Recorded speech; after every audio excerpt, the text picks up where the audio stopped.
Okay, everyone, what we're going to do now is we're going to take a general journal and we're going to put each individual account into T accounts. So we're going to go over a few tricks here. One is using the autofilter. As you can see here, we have the Excel sheet. If you watched the previous video on in accounting on how to do E225, you see we have a normal journal here.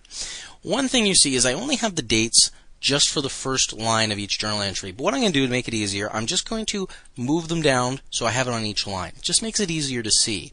Now, what I did here is I highlighted the first cell I wanted and I scrolled over to the next one. You could do it with the mouse too. And I hit Control D. That fills it down. As you can see here, that didn't work because I did some other item plus one. So you got to be very careful when using fill down. I know you've been told about it, but you want to make sure you keep things consistent. So in this case, all I'm doing is I'm just going to make it equal to the one above it. And I'll take that item and I'll paste it there. Hey, it holds. I'll take it here. I'll paste it here. I'll paste it in each empty spot, and everything's good. So be careful when using the fill down. It fills down not the data, but the actual formula. So now we've got a date for each line in the journal entry, but you can see basically each journal entry is somewhat there. But what I'm going to do is I'm going to highlight this section to cover the date, the accounts, and the debits and credits, as well as the other items. Then I'm going to go up to the top and I'm going to find something. There's not much I can do in the view field, but there's some very special items in the data area that we can play with. One of them is called filter. So I'm going to click this to turn the filter on. Now we can filter, say, by date. We could say what happened on just January 2nd. We'll just turn off select all. Hey, I get all the journal entries for January 2nd. But for us, if we want to look at things by accounts, I'm going to turn select all back on for this one, but I'm going to change this filter. What if we just go to cash? I'll turn select all off. I'll select cash. It's the only one selected, and we'll hit OK. As you can see, I have every cash entry now. I have 2 debits and I have 2 credits. They don't equal 18,100. These two together, 800 and 5,000, that's $5,800. But I want to put these into T accounts.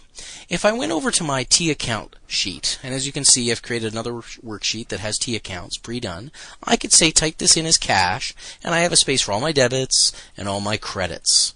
But the question is, how do I get them over? So if I go back to this other worksheet, I could say copy these, and I'm going to highlight them and go to copy.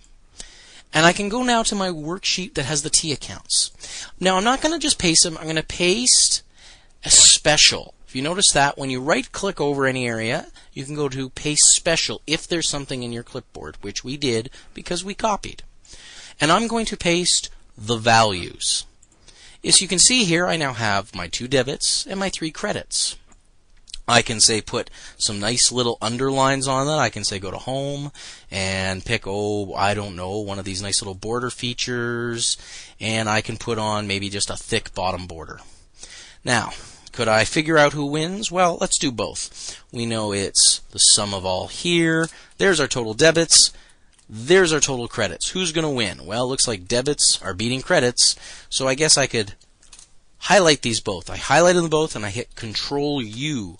Turns on the underline, and I can put a final balance of debit, 5,800 minus our credit, and I know my final balance for cash is $2,100. If I follow the same process for every single account in my journal, one at a time, cash, accounts payable, accounts receivable, each one, I could actually get every T account populated without having to trace them back and forth. This is just a time-saving activity. On your midterm, you will have to do this by hand, and you will require a lot of patience to do it. It does take time, but you will get a sheet with a whole bunch of T accounts drawn, and you'll just have to do it by hand. For the assignment, this may be an easier attempt, though, to, say, finish your work a little more accurately. I'm going to show you another trick. Right now we have our debits, we have our credits, and we have our cash. If you want to, watch the next video, not on turning journals into ledgers. I have a video on formatting and pivot tables.